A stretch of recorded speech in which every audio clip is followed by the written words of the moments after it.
नमस्कार.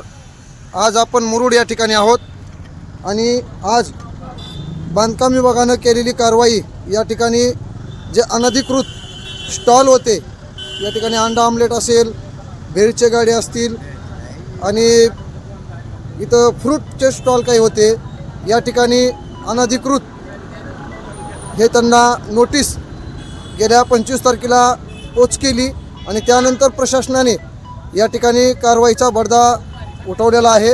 या ठिकाणी आपण पाहू शकता हे ग्रामीण रुग्णालयाचं या ठिकाणी बांधकाम चालू आहे, त्यामुळं या ठिकाणी त्यांना अडचण येत होती.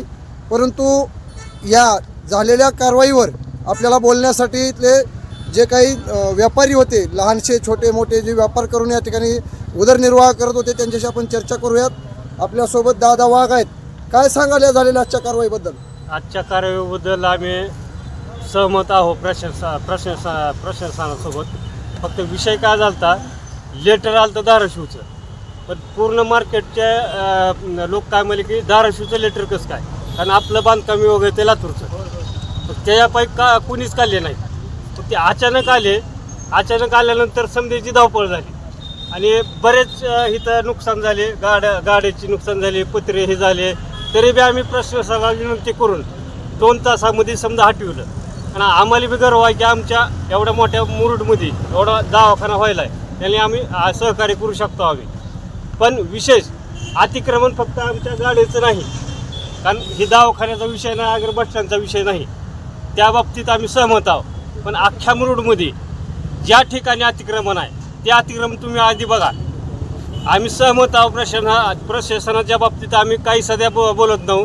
आम्ही त्यांनी व्यवस्थित सहकार्य केलं. 2 मिनिटात 2 तासामध्ये समजा काढून आम्ही आमच्या पद्धतीने घेऊन गेलो. शब्द कोणाला बोला नाही. पण आज मुरुडमध्ये एवढी परिस्थिती बेकार आहे. आज भाजीपाल्याच्या मार्केटमध्ये गेलो तर एवढे अतिक्रमण आहे. जनावरांच्या बाजारात गेलो एवढं मोठं अतिक्रमण आहे. आणि खालची आंबरई म्हणजे आता लिहावे असलं तर आंबरई म्हणजे जुनी आंबरई आमच्या मुरुडमधली, तिथून वरची आंबरई म्हणजे तवले पेट्रोल पंप तिथपर्यंत जेवढे अतिक्रमण आहेत आणि त्यानंतर गावात जेवढे अतिक्रमण आहेत आणि अतिक्रमण एवढे हटवावे.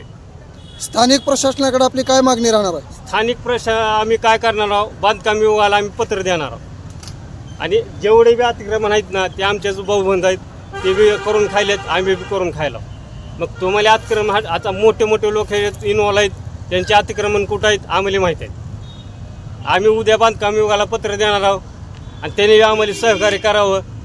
किंवा तुम्हाला खरंच अडचण होती आहे या अतिक्रमणाबाबत तर आमच्यासोबत राहा तुम्ही. स्थानिक प्रशासनाकडून आपल्याला काय अपेक्षा आहेत? स्थानिक त्यांच्याकडून एकच अपेक्षा आहे की आम्हाला पर्यायीवर कुठंतरी जागा द्यावी. त्यांनी ग्रामपंचायत द्यावी. अगर ग्रामपंचायत शेवट आपल्याला हे आहे, त्यांनी कुठेतरी आम्हाला जागा द्यावी.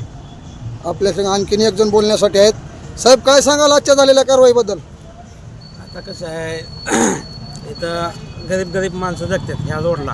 मी पण 20 वर्षापासून आहे. आता कसं आहे, अतिक्रमण होत असतं. इथल्या शासनानं इथल्या कारवाई ही ग्रामपंचायत आहे ना, त्यांनी लक्ष करायला पाहिजे की अतिक्रमण रोडला जर चिटकायला लागलं तर त्यांनी महाग असावा. रोडला गेलं अतिक्रमण होतं ना. तुमची मागणी काय आता? की आता जसं आता इतक्या दिवस आम्हाला राहू दिला तसं कुठे आम्हाला थोडी जागा द्यावी. स्थानिक प्रशासन ग्रामपंचायत मार्फत हां, दोन्ही पाहिजे. आणखीन आपल्यासोबत बोलण्यासाठी या ठिकाणी आणखीन एक व्यापारी आहेत, ज्यांचं इथं सायकल पंक्चर दुकान होतं.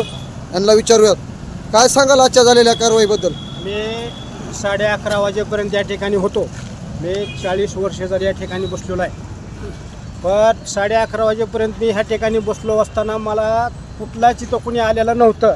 माझ्या शेताकडं मला 2 एकर शेती आहे आणि त्या शेतावर मध्ये मी गहू पेरलेला आहे. त्या गहूमध्ये चवाळं झाकण्यासाठी मी गावाकडे गेलो आणि मी ताबडतोब इथं लगेच तासानं आलो. तर माझी पानपट्टी, माझं शेड सगळं बुकना केलं याने. मी 40 वर्ष ह्या ठिकाणी बसलेलो आहे. माझे लेकरं बाळं इथं जगविले. मी ह्या ठिकाणी पोट भरतो आहे आणि मला ह्याने सकाळी 11:30 पावणे 12 वाजेपर्यंत या ठिकाणी बसलो होतो मी. पण ह्या ठिकाणी कुणीच आलेलं नाही. आणि माझ्या गहू काढला म्हणून मी चवळा टाकायला गेलो, आबाळ उठलं होतं म्हणून मला ह्या ठिकाणी येणे आलो नाही लवकर. मला इथं फोन केला, मनोज येवतकर वाटवड्याच्याने फोन केला. मी लगेच गाडीवर आलो आणि गाडी माझी पंक्चर झाली, मी रोडला पडलो, माझ्या गुडघे फुटलेत, मी अक्षरशः काढण्यासाठी आलतो. पण ह्या लोकांनी माझं पानपट्टी, माझं सायकल दुकान, माझं सगळं बुकना करून या तिथं. ठीक आहे. हां, त्यामध्ये बघा तिथं. आपल्यासोबत या ठिकाणी अंधारी आहेत. हा तर आता म्हणला त्यांनी ह्या झाला या कारवाईचा भाग, परंतु खरोखरच हे अनधिकृत होते सगळे. यावर प्रशासनाने जो बडदा आणलेला आहे आणि आज सगळ्यांचे अनधिकृत सगळे गाडी काढलेले आहेत, त्यावर आपण काय सांगाल? कारण का प्रशासनाने यांना वारंवार सूचना दिलेल्याच आहेत. कारण का 1 वर्षापासून हे प्रशासनाचं काम चालू आहे. जवळपास 6-7 महिने झाले दवाखान्याचं कामकाज चालू आहे. त्या कामकाजात थोडाफार वाहतुकीसाठी त्यांना प्रॉब्लेम होत होता गुत्तेदाराला. मग त्या गुत्तेदाराला प्रॉब्लेम होत असताना त्यांनी प्रशासनाला कल्पना दिली की बाबा इथली समोरील अतिक्रमण असल्यामुळं आम्हाला वाहनं ये जाण्या येण्यासाठी थोडं प्रॉब्लेम होत आहेत, आमचे जड वाहनं नेण्यासाठी आणण्यासाठी. त्यानंतर यांना बऱ्याच दिवसाखाली एक नोटीस आली होती आणि ग्रामपंचायत आणि पोलीस स्टेशनमार्फत यांनी यांना या नोटिसाचं कल्पना पण दिली होती. पण वारंवार यांना समजून न येता पण त्यांनी डायरेक्ट यांना नोटीस समजा काय 23-25 तारखेला यांना काय प्रत्येक इथे जेवढे समोर बसले समजा 30-25 लोक जे आहेत समजा हे जे वास्तव्य करून समजा धंदा करतात. कारण का त्यांना नोटीस दिल्या होत्या.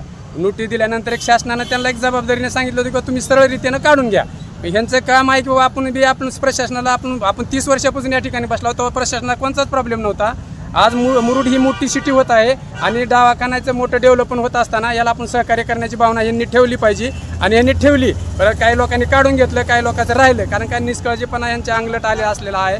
कारण का प्रशासनाला ज्यावेळेस ज्या आदेश आलेले असतात त्यांना तो पर्याय व्यवस्था त्यांना ठीक काढावाच आहे. लागतो. आता या ठिकाणी आपण बघा, हा उपजिल्हा रुग्णालयाच्या बांधकामाचं या ठिकाणी खरोखरच या ठिकाणी त्यांना अडचण होत होती.